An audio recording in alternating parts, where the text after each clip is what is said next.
Imagine you're an elite veteran. Like you've spent decades fighting the galaxy's most adaptable, highly evolved alien swarm. Right, the Tyranids. Exactly. And you know their biology inside out. You know exactly where their armor is weakest, how their nervous systems route pain, and, I mean, precisely which chemical compounds will melt their specific You're carapaces. specialized, highly specialized. Yeah, you're part of the Cadian 14th, the Swarm Crushers. You've survived the Second Tyrannic War. You are literally the best of the best. Mm-hmm. So you line up a shot with a chemical weapon that was engineered over generations, right? Specifically to liquefy this exact enemy. You pull the trigger, the payload hits dead center, and nothing It happens. just washes right off. It just washes That's off. it. And not because the alien suddenly, evolved a new hyper-advanced countermeasure, but because the creature rushing toward you is so unbelievably ancient, so fundamentally primitive, that your modern state-of-the-art weapon doesn't even recognize its biology. It came and triggered the chemical reaction. Exactly. You are watching your entire military doctrine just unravel in real time, seconds before you're consumed.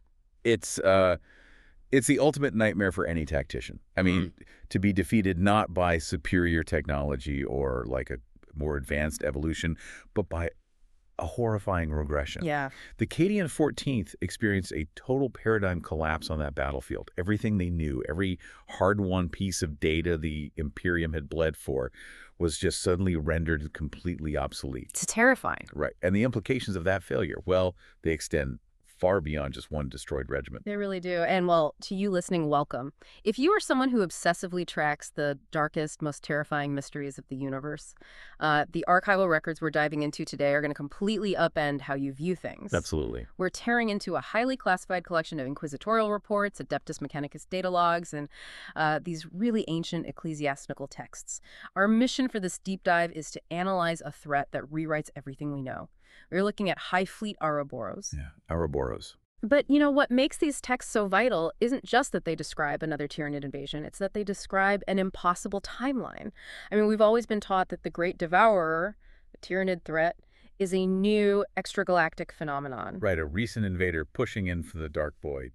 Right. But these archives, they prove the nightmare isn't new at all. It's been lurking in the galaxy's forgotten history for millennia. It completely shatters the accepted chronology. I mean, what's fascinating here is how these sources force us to completely rethink the timeline of the Tyranid threat. Yeah. When you examine these after-action reports and ancient chronicles side by side, you're forced to reconcile mythology with biological reality. It's a huge shock to the system. Yeah, because the Imperium's entire defensive posture against the Tyranids is based on this assumption that they're fighting a novel escalating threat.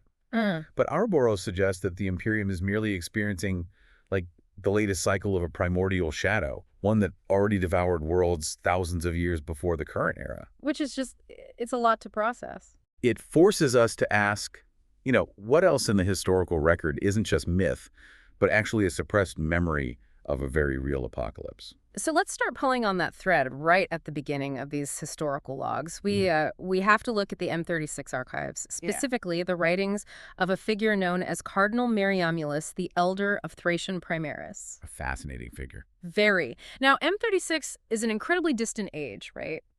The records from that era are notoriously fragmented, usually just a mix of religious dogma and myth. But Mariamulus, he wrote obsessively about something he called the Legion of Ouroboros. And the phrasing there is critical. I mean, he doesn't use the term Tyranid or Hive Fleet because those terminologies wouldn't even exist for millennia. Oh, right, because they hadn't encountered Behemoth yet. Exactly. So he uses the vernacular of his time, a time steeped in religious allegory and, localized superstition. Right, so he describes these winged monsters descending from the heavens to completely strip worlds of all life, like to scour them down to the bedrock. He describes skies blackened by leathery wings and entire populations just vanishing into the bellies of alien beasts. It sounds biblical. It really does. And for centuries, imperial scholars looked at the chronicles of Mariamulus and just assumed he was writing a theological metaphor, an allegory for sin, or maybe a highly embellished account of a minor Xenos raid or a warp incursion. Well, because the human mind, and especially the institutional mind of the Imperium, it seeks to rationalize trauma. Yeah.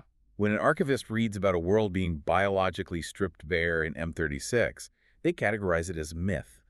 Admitting it was real would require acknowledging an existential threat they have absolutely no defense against. Right, it's like a coping mechanism on a galactic scale. Exactly. But the archives we're examining today, they don't just contain Mariamulus's writings. They contain the forensic proof that his myth was violently, undeniably real. Which brings us to, honestly, the most fascinating piece of detective work in these records. It's the myth of the Emperor's Crusade.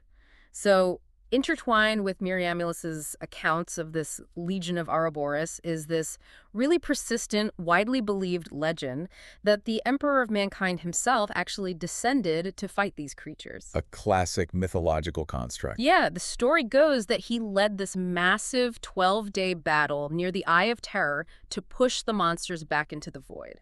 Okay, let's unpack this for you listening. It's like finding out a modern, supposedly newly discovered invasive species was actually written about in ancient Roman texts, and they said Julius Caesar fought it with lightning bolts. Right, exactly. But, I mean, why would the historical record become so distorted that they inserted the emperor into a battle he couldn't have possibly fought? If we connect this to the bigger picture of how historical record-keeping works over millennia, when a society faces an incomprehensible apocalyptic event, standard record-keeping just completely shatters. The trauma is too profound. Precisely. The trauma is too immense. So to make that horror psychologically manageable for future generations, cultures will mythologize it. They take their greatest, most infallible hero, in this case the emperor, and insert him into the narrative as the ultimate savior. Like a safety blanket for the culture. It's the society's way of coping, of saying, yes, the monsters that ate the sky were real, but our omnipotent father was there to protect us, so we're safe now. But the Adeptus Mechanicus actually managed to debunk that specific part of the myth, didn't they? And the way they did it is just incredible. They didn't use theology to disprove it, they used metallurgy. Ah, yes. The Titan Mechanica Cranus. Yeah, they looked at a warlord-class Titan. This is where the intersection of myth and hard data gets truly fascinating. Cranus is an ancient engine of war, heavily documented in the Mechanicus logs as a veteran of what they call the Ouroboros Wars. The very same wars from the myth. Yes. It reportedly survived that 12-day battle near the Eye of Terror. But when the tech priests recently conducted deep metallurgical forensics on the Titan's chassis, the timeline completely collapsed. Okay, break down how that actually works for us, because I was reading this and thinking, like, how do you carbon date a war? It's brilliant, really. It comes down to analyzing the specific type of battle damage and the isotopic decay of the materials involved. When a Tyranid weapon strikes an adamantium hulsae, a blast of highly corrosive bioplasma, or a massive impact from a bioprojectile, it leaves a very distinct chemical signature. Okay. The acids used by Tyranid organisms cause a specific type of molecular degradation in imperial metals. So by examining the deepest layers of scarring on the Titan Cranus, the tech priests could measure the decay rate of those localized chemical reactions. I see. And they cross-referenced this with the structural stress patterns inherent to the warlord Kazi. So they're essentially reading the rings of a tree, but the tree is a giant walking war machine, and the rings are like acid burns from alien bugs. That is a perfect analogy.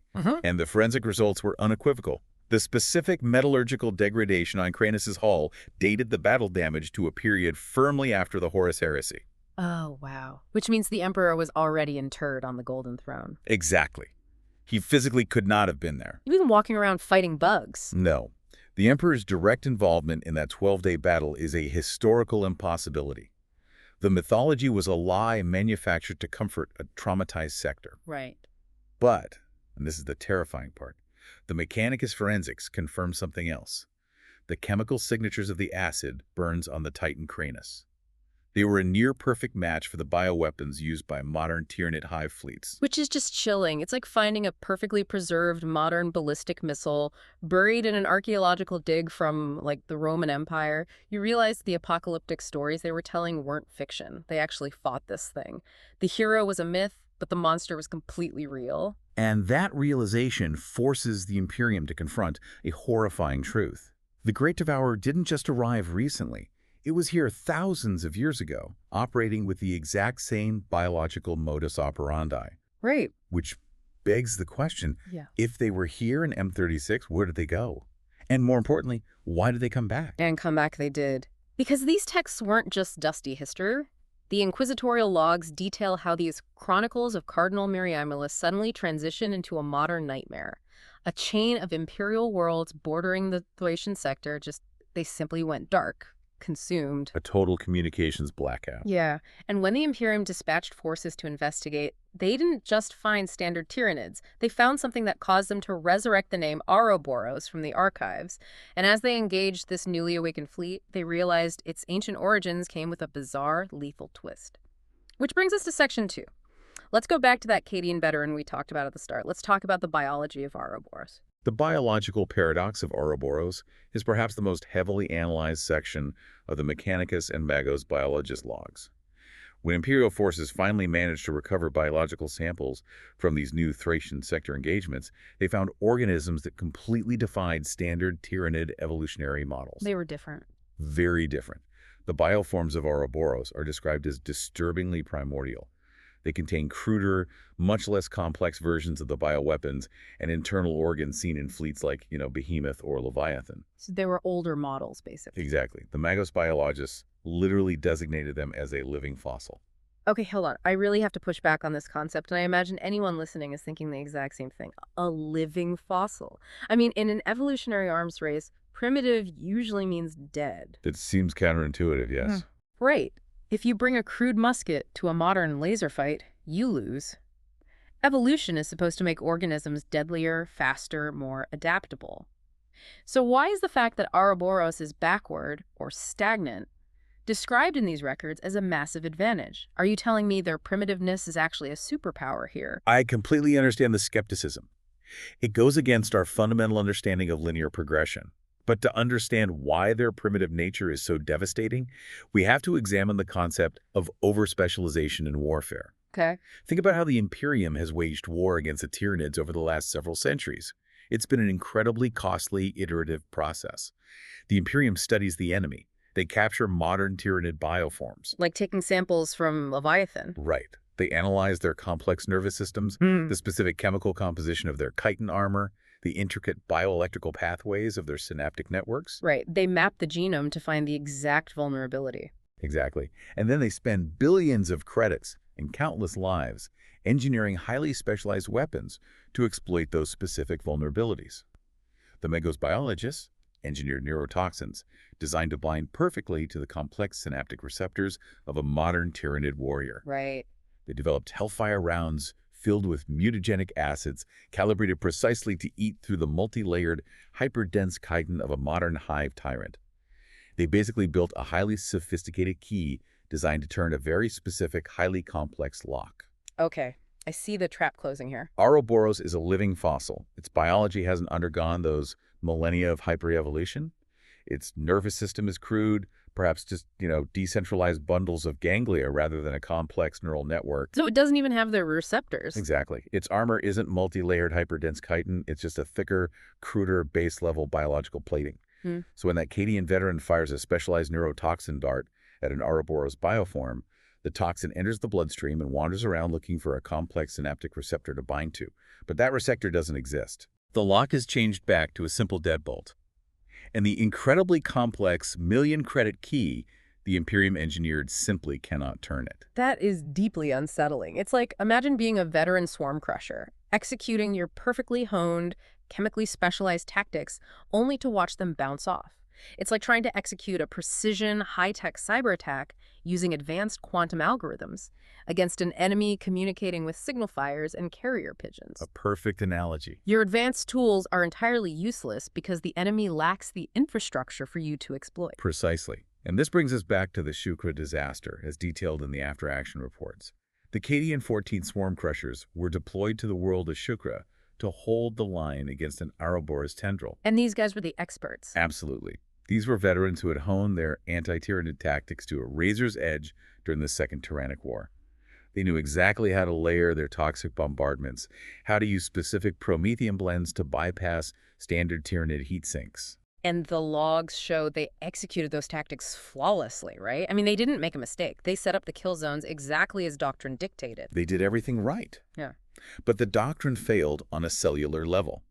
The localized promethium mixtures, designed to burn through modern ablative Tyranid armor, simply charred the incredibly thick, primitive hides of the Ouroboros beasts without penetrating the vital organs. Oh, man. The specialized atmospheric neurosides that the Cadians pumped into the valleys failed to paralyze the swarms because the creatures' rudimentary nervous systems simply bypassed the chemical blockers. So they just ran right through the gas. Yes, the swarm crushers watched their most elite, mathematically proven methods of warfare bounce harmlessly off an enemy that was, biologically speaking, millions of years behind them. The psychological devastation of that must be unfathomable. To realize that your expertise, the skills you watched your friends die to perfect, are rendered completely irrelevant. They weren't beaten by superior tactics. They were beaten because the enemy's biology is essentially a retrovirus they have no cure for. And the records state the Cadian 14th was almost entirely annihilated on Shukra. Almost annihilated while operating at peak efficiency. That's just wild. It proves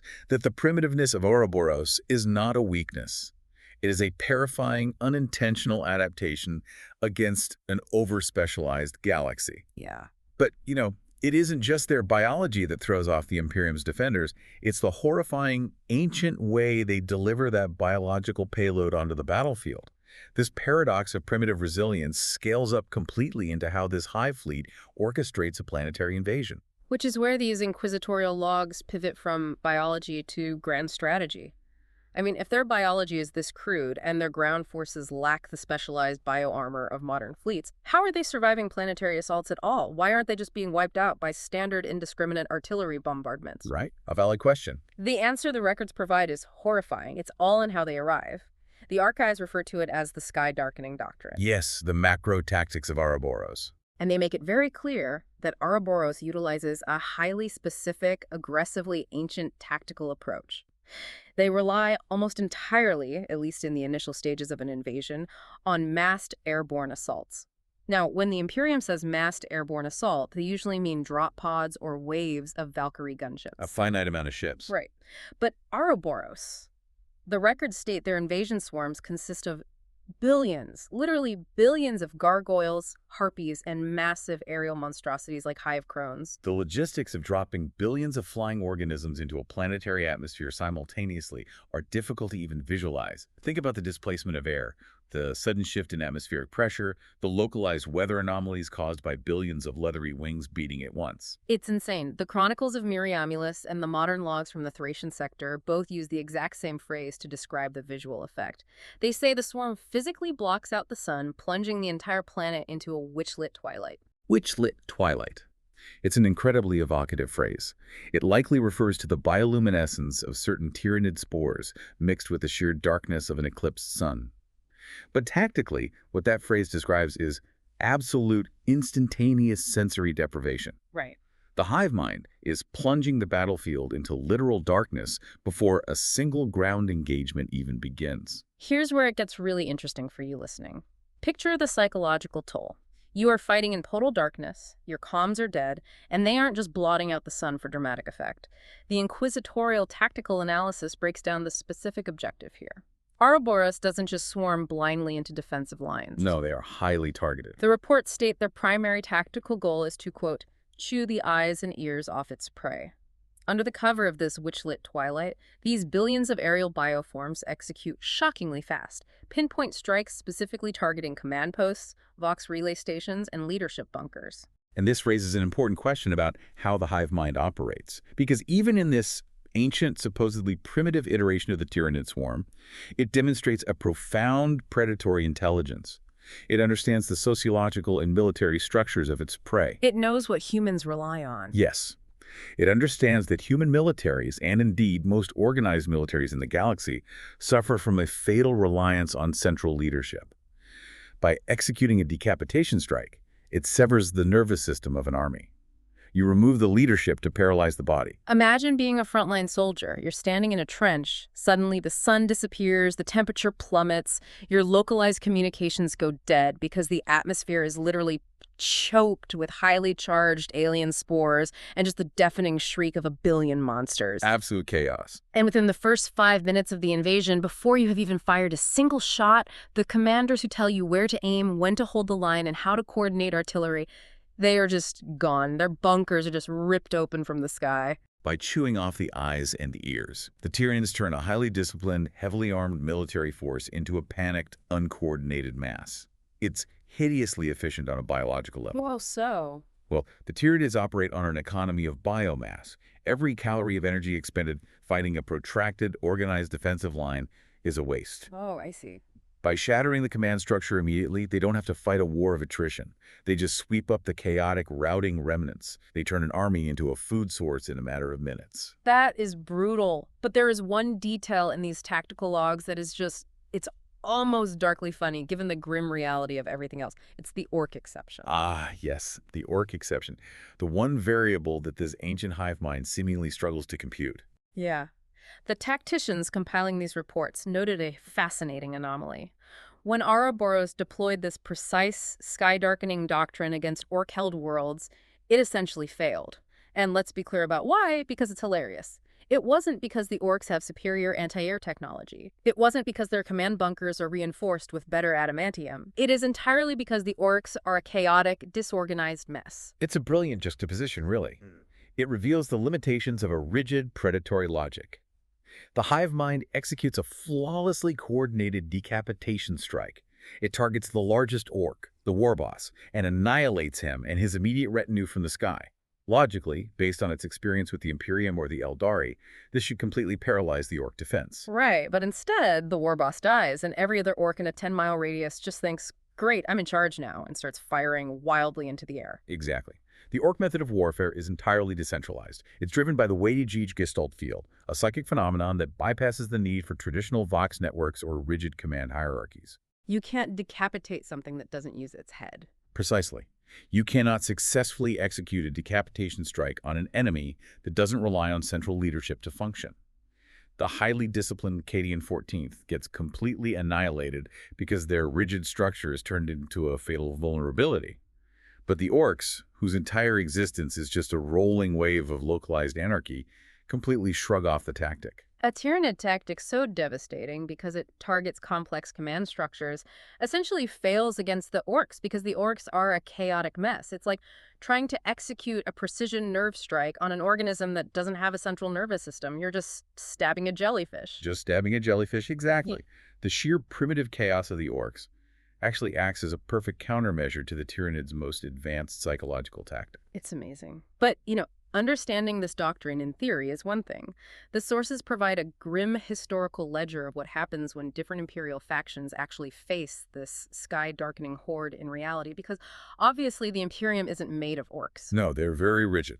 Exactly. So let's look at those specific engagements, because reading the after-action reports of the soldiers who actually lived through this is harrowing. We've already discussed the Helican and Thracian sectors, the ancient myth, and the modern reawakening. But the inquisitorial logs highlight 3 specific campaigns that illustrate the sheer desperation required to fight Ouroboros. Let's start with the Sisters of Battle, the Order of the Bloody Rose. The Bloody Rose incident is a masterclass in the grim mathematics of Tyranid warfare. It's insane. The records state that a fleet of the Sisters of the Bloody Rose was guided by what they believed to be a divine vision to intercept a major tendril of Ouroboros. They made planetfall and established a defensive perimeter, and they actually managed to hold out for 6 months. It's a very long time against a Tyranid swarm. Half a standard year against a sky-darkening swarm. But the how is what is so incredibly disturbing to me. They didn't survive by deploying a massive new weapon or outmaneuvering the swarm. They survived through the most grueling, horrific logistical operation imaginable. They dedicated massive resources to burning every single corpse on the battlefield. To understand the necessity of this tactic, we really have to look deeply at the Tyranid biological economy. As I mentioned earlier, the Hive fleet does not operate on a standard logistical supply chain. It operates on raw biomass. Right, they eat everything. Right. When they invade a world, they expend biomass to create warrior organisms. If a Tyranid is killed, specialized feeder organisms like Heraspexes or Rippers consume that fallen creature, break down its organic matter in digestion pools, and the Hive ships in orbit immediately recycle it into new, fresh bioforms. They literally recycle their own dead into infinite reinforcement. Precisely. And they do the exact same thing to the defenders. An Imperial soldier who falls in battle is just raw material for tomorrow's Tyranid swarm. The canoness of the Bloody Rose understood this horrifying math. She realized that engaging in a standard war of attrition was mathematically impossible. If a sister killed a Tyranid beast but left the corpse, She hadn't actually reduced the enemy's number. She had only delayed them. Because it just comes back as two smaller bugs tomorrow? Exactly. To win, they had to permanently subtract biomass from the local ecosystem. They had to bankrupt the tendril. So their primary tactical directive wasn't just hold the line. It was hold the line and immediately incinerate whatever you kill. Think about the logistics of that for a second. The sheer volume of promethium fuel required to burn thousands of massive, dense alien carcasses every single day, while actively being shot at and swarmed. And consider the psychological toll on the sisters.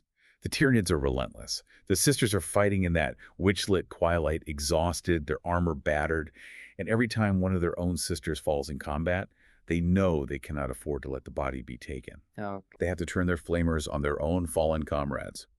For 6 continuous months, their daily reality was a cycle of desperate melee combat, followed by the grim duty of mass cremation. The records indicate that out of that entire fleet of the Bloody Rose, only a single sister survived to be extracted. One. I mean, to fight for 6 months straight, knowing your only real defense is to burn the bodies of your friends so they aren't eaten and turned into more monsters. It's horrific. It was a victory, technically, but it was a Pyrrhic victory achieved through sheer, unyielding fanaticism. They didn't outsmart Ouroboros, they literally starved it to death. At the cost of their own near-total annihilation, yes. It proves that when your high-tech weapons fail against their primitive biology, the only countermeasure left is the most primal tactic of all. Yeah. Fire and absolute ruthlessness. But what happens when you don't have that fanatical willingness to sacrifice everything, and instead you try to rely on, like, sheer individual power? Let's look at the Space Marines.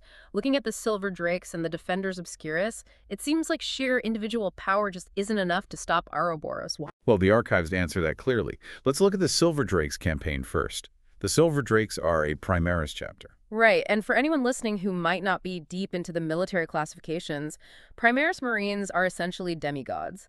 They are the pinnacle of the Emperor's biological engineering, enhanced far beyond even a standard Space Marine. They are larger, stronger, faster. Yeah, and equipped with the most advanced weaponry the Imperium can manufacture. So they were tasked with pushing back an Ouroboros tendril. On paper, a Primaris chapter should be the ultimate counter to a primitive, biologically stagnant enemy. Their bolter rounds are mass reactive, their armor is virtually impenetrable to small arms, and their tactical processing speed is transhuman. Yet the logs classify the Silver Drakes campaign as a disastrous quagmire.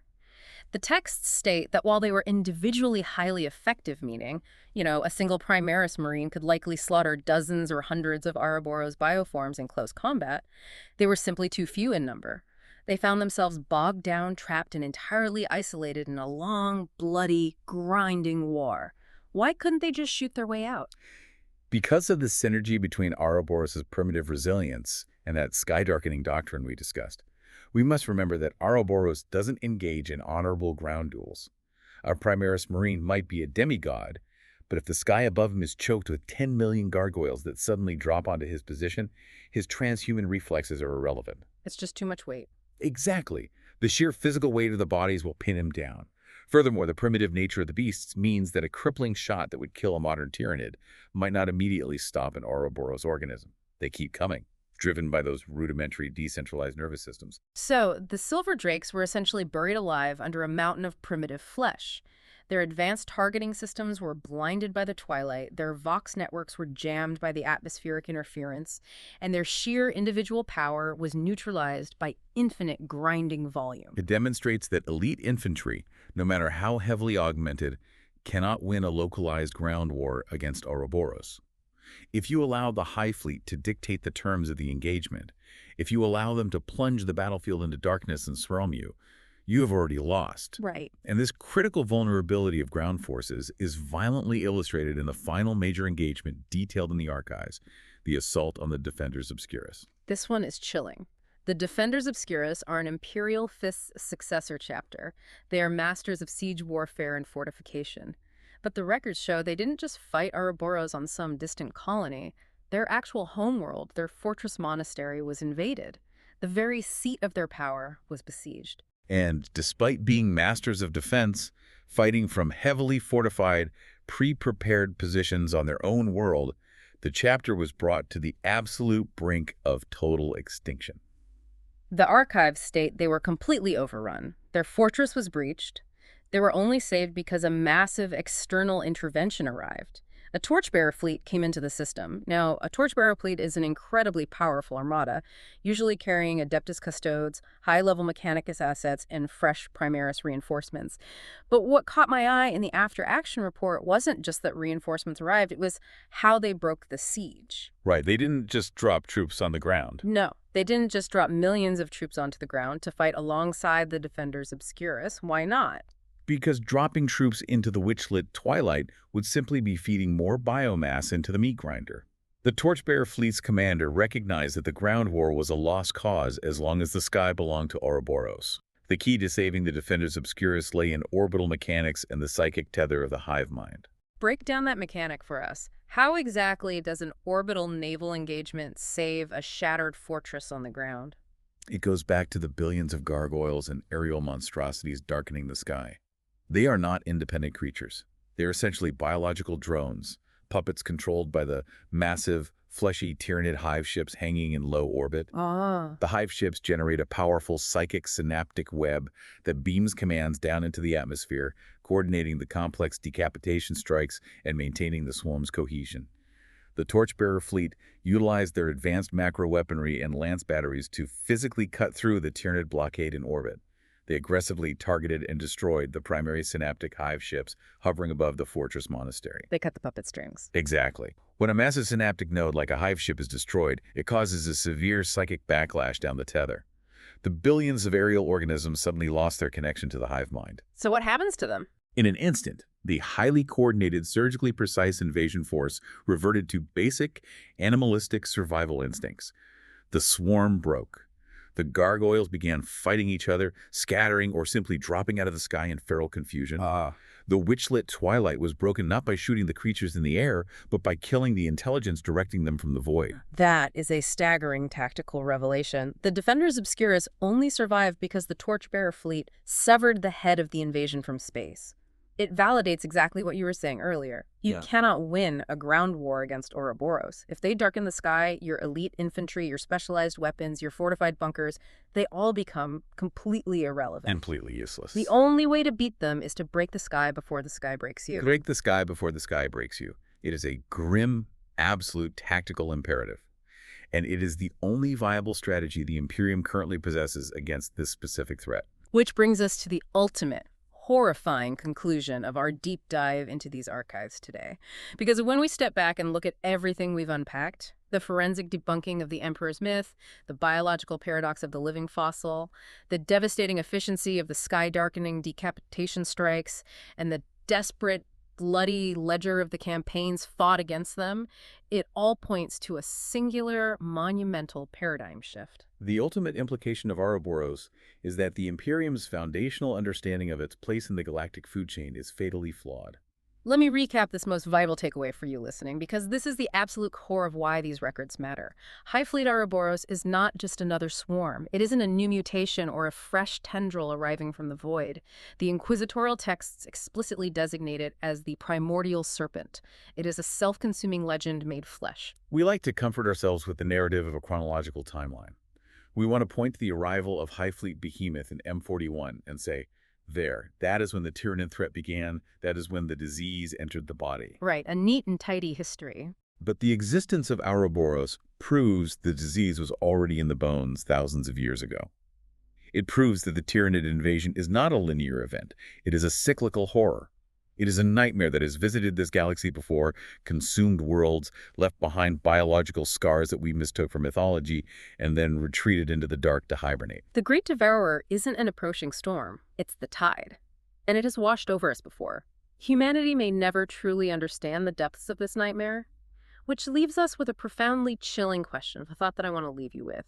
One that the Inquisitors who compiled these reports are likely losing sleep over right now. It's the only question that matters now. If Ouroboros is a cyclical horror, a living fossil from an ancient invasion that occurred in M36 or perhaps even earlier, what part of the cycle are we currently in?